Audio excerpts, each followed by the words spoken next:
Hi, this is Jeff Lesher with What's the Point?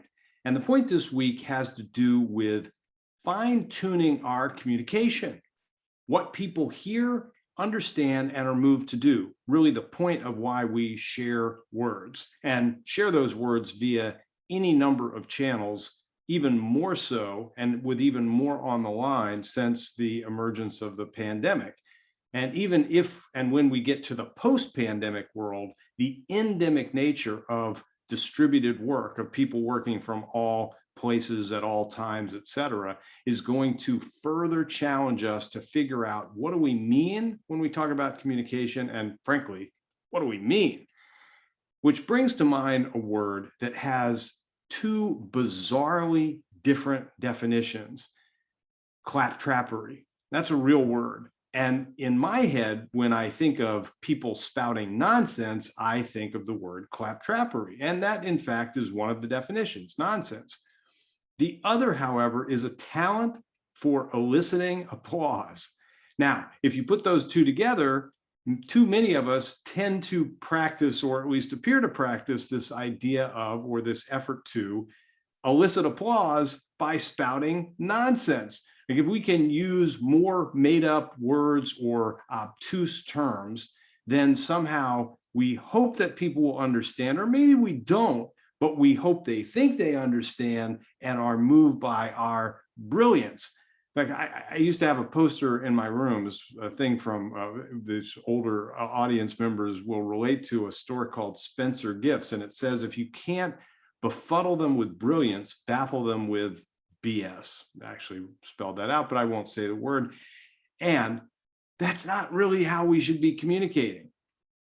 We need to clarify based on the audience, based on how we feel, based on what it is that we're trying to, in fact, elicit as a reaction, something more meaningful, hopefully, than merely applause, or instead of applause would be my encouragement.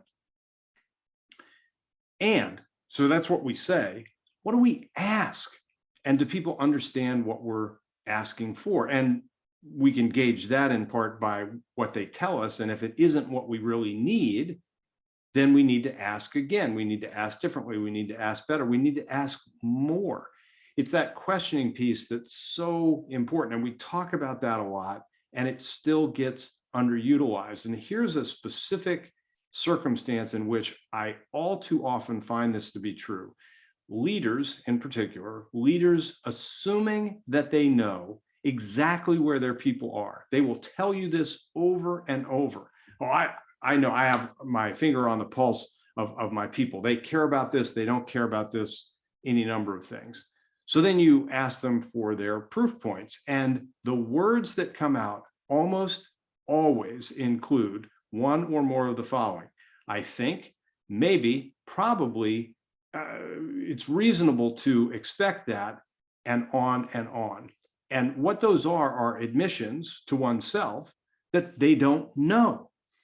Here's the other abiding and somewhat biting reality: they're wrong about what they think is true, at least to the extent that the degree of truth is understood.